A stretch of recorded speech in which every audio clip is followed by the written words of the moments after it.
right, ladies and gentlemen, we have with us Mr. Vijay Simha, who is a founder of Kontent Cafe. And the team at CMS Asia thought that it wouldn't be, fair to let him go without a talk from him. Mr. Vijay Simha, will you step up and talk to us for a few minutes, please? Yes, on popular demand. Now, he comes armed with 16 years of experience in media. He's been creative director with JWT and Saatchi & Saatchi, and we're really eagerly waiting to listen to you. So it's all yours, sir. Yeah, hello, everyone. I'm not used to going up on stage. The last time I went up on stage, I was draped in a sari.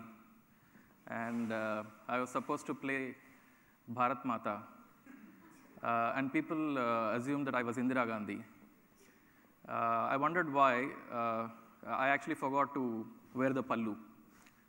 I guess that's what happens to most of our digital advertising and content marketing. We think it is something, and the consumer thinks it's something else.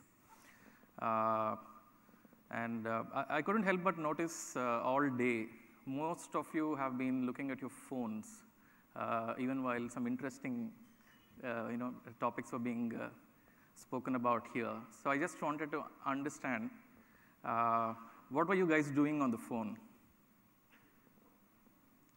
A lot of people were on the phones. Yeah, you guys were tweeting? Okay. How many of you, ever paid for video content online? Yeah? Okay, how many of you here are taking care of e-commerce? Okay, how many of you are North Indians? Okay, I can assume that the rest are all Madrasis. There's something funny about data. It leads us to some so-called logical conclusions, which end up being stereotypes, right? This is one of them. This is a North Indian stereotype, where everyone down south is a Madrasi. Okay, how many of you are left-handers? Okay, I guess I can safely assume that everyone else uses the right hand when they click the mouse, which brings me to the next question. By the answer you give me to the last question, I can assume that all of you who've raised your hands to say that you've paid for video content, 69% of you have paid for porn. Okay, is it again a logical misstep? Am I making some kind of an assumption? Just like I assume that everyone else is Madrasi? But that's the truth. 69% of all pay-per-view content online is pornography. But the funny thing is, porn is mostly available free. And it's commoditized, right? All kinds of categories exist, and all kinds of storylines, single X, double X, triple X, whatever. It's also taboo. It's not like you want to share hot content just because you found it, You can't quickly click and share it on Facebook saying, hey, dude, see this hot threesome that I found. Yet, it's free, it's a commodity, it's a taboo, yet these guys are making you pay for it. So these guys must be really good. The guys who are doing, the online e-commerce management for porn. Why is it really relevant here? You guys must be thinking it's already like 4:30 in the evening. We are here to, learn about content marketing, and this guy is talking about porn. It's really important to understand who's paying for it, right? We're talking about the 69% who paid for porn online. Who are these guys? Are these some seedy guys, sitting somewhere alone in rooms that are closed from inside? Not really. The guys who are paying for porn online are exactly the target audience that most of us e-commerce players are targeting. More urban than rural, have experienced an increase in average household income. That sounds like SECA. Yeah, have a great density of young people, right? India is a young country. I can't think of any brand which is not targeting this age group. They have a higher proportion of people with, undergraduate degree in the US, but we call it degree here. And if you look at the PIN codes, that's the kind of area that we're talking about. So these are pretty evolved people. They're donating blood, right? Not many people do that. It's someone who's more intelligent, more evolved mentally. They are the people who engage in volunteer activities, donate blood, and all that. So we are talking about pretty sophisticated audience, and it's people like us who are doing it. So what can we really learn from the pawn business, which we can use in our more moral endeavors? Yeah. So that brings me to my topic. It's very funny that I'm talking about data because I scored just 50% in my mathematics in 10th standard. And I still remember the beating I received from my dad. But I love numbers. Over years, I've begun to love numbers, and I find patterns in them. And there's some very interesting lessons that we can learn from data. And I'm sure, e-commerce guys, Pepperfry, there was someone from Yepme, iOrderFresh. I'm sure you guys have access to all kinds of data. The funny part is every marketer, and today, because of all the tools available, everyone has access to those tools. Everyone has the same data. Yet, it's about how you're going to use the data. And a lot of us might assume that being the head of marketing for a pawn company must be a really easy job because pawn can sell itself. It's not, right? Because most of it is free. Those IP-targeted ads, they were invented by the pawn companies, right? So when you go onto a website and this little pop-up that comes and says, "Hi, are you looking for girls in Dwarka?" That's the kind of technology, high-tech inventions that the pawn guys did, and it's like all good inventions come from the defense industry. A lot of them come from the pawn industry. So I thought, okay. These guys are interesting people. Let's see if we can learn from them. Then I did a bit of research, and I found this portal called PawnHub, which is one of the largest in the world.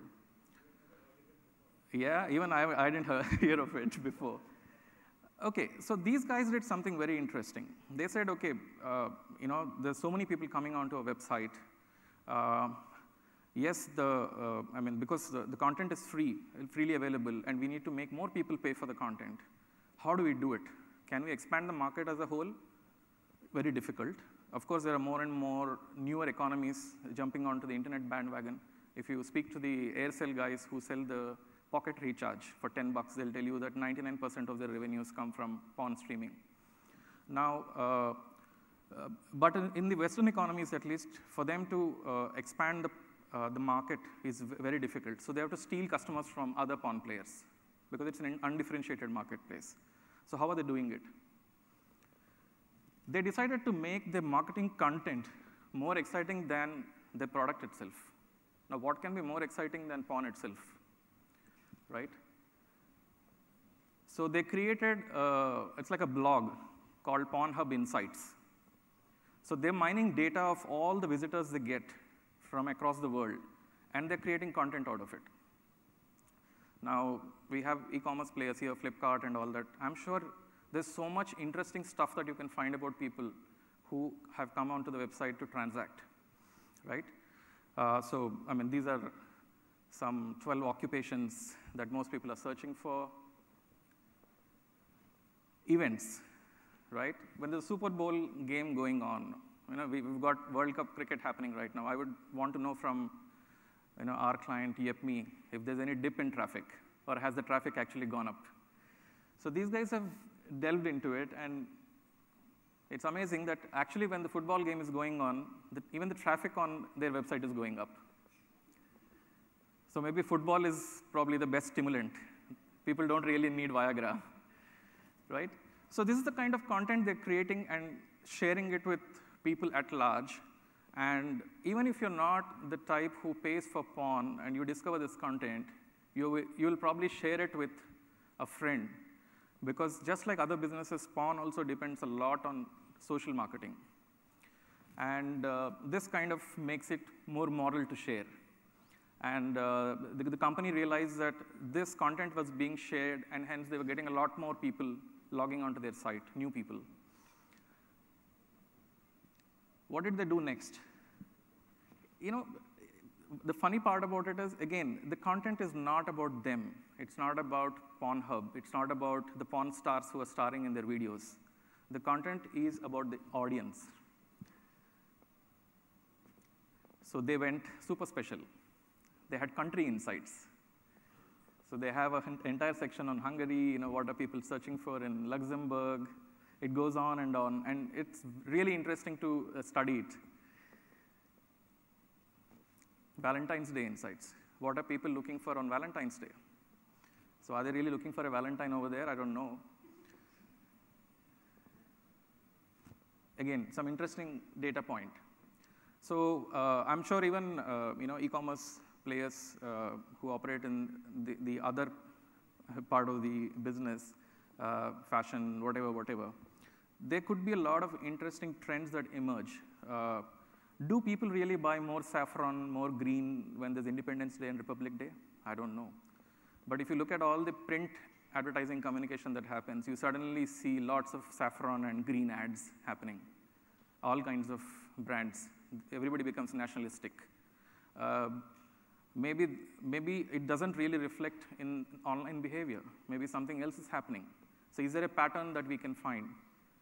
And can we mine this data and create content that actually kind of entertains even our own audience? Otherwise, it's very transactional otherwise. People are coming to your website, they're buying something and complaining about it.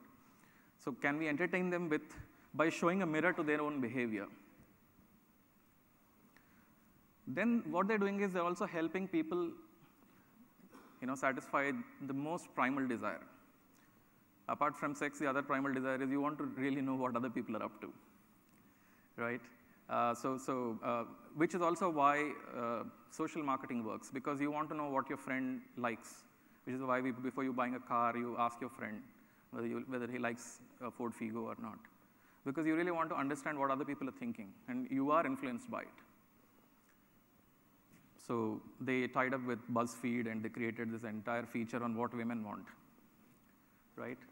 And I noticed when I asked the question, how many of you have paid for online video, a few hands went up. I think there were a couple of ladies also. But when the topic of porn comes up, it's only natural that no one really accepts that they paid for it. But I'm going to expose all of you liars. Here's a very interesting content they created. Porn is bigger than Christmas in Japan, right? So they've, again, analyzed the traffic patterns, and they've created content out of it. Okay, all of these are not static content. These are all interactive content. So if you go to their website, it's all interactive. You can change countries. You can further go deep into the data. So it's very interesting. So they've got all the holidays listed down there. You can actually check what happens on maybe India's Independence Day, right? Then they're playing on popular rivalries. India, US and Russia, this whole communist capitalist thing. So again, very entertaining data. India has many such oppositions, right? North Indians, South Indians, whatever, Bengalis, Punjabis. Just imagine the kind of content that an e-commerce player can create. Again, topical. When this whole vote was going on for Scotland to get away from England. Again, they capitalized on that. Thankfully, because of social integration, it's very easy for us to know how many of the visitors who come to our website are Aam Aadmi Party supporters or BJP supporters. It'll be very interesting to know, probably the BJP guys are not actually buying saffron. They're probably buying more jadus. That'll be an interesting content to create.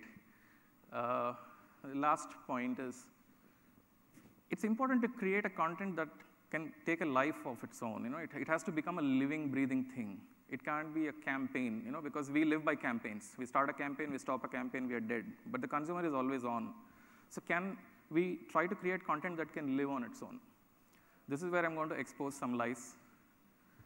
This is a heat map of how much time people are spending on this website. Look at India, it's red.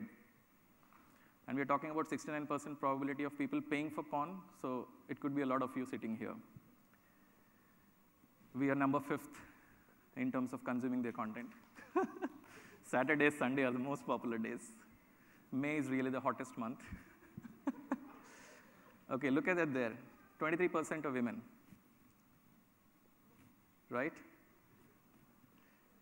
And then the picture gets very, very interesting. Indians' average time spent is pretty close to the world average, right? And look at that. All the despots are in Guwahati, Patna, Jaipur, all of that. Okay, I come from Guntur, which is 25 kilometers away from Vijayawada. Pretty boring people.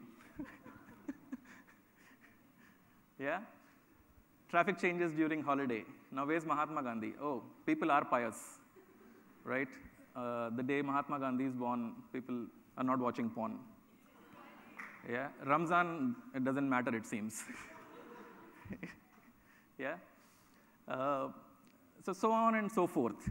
I mean, this is really exciting. I mean, imagine a porn company doing that, and a lot of the other guys are not doing it. It's a pretty sorry affair. But are there any lessons from outside porn? Yes, there are. How many of you have read about this? Alibaba. The money bags is doing a lot of data analytics. They've linked spends to bra sizes. So women who purchase a larger bra size tend to spend more money. So imagine the kind of communication you can create, targeted, retargeting, everything that you can do by this kind of an analysis. This is something that Flipkart did. I'm sure some of you have noticed. They've basically taken all the customer content, customer comments and created content around it. Some of it is really hilarious. After selling my mom's jewelry and underwear, he bought these headphones. I'm sure some of it is created by them, but it's still good. This is my favorite. I couldn't even hear my wife scream her lungs out. Do you know this man? Yeah, I don't know him, but I found it very interesting. I mean, he really sums it up for us. Thankfully, he's not running a porn business, but he pretty much says what exactly Pornhub is trying to do. Thank you.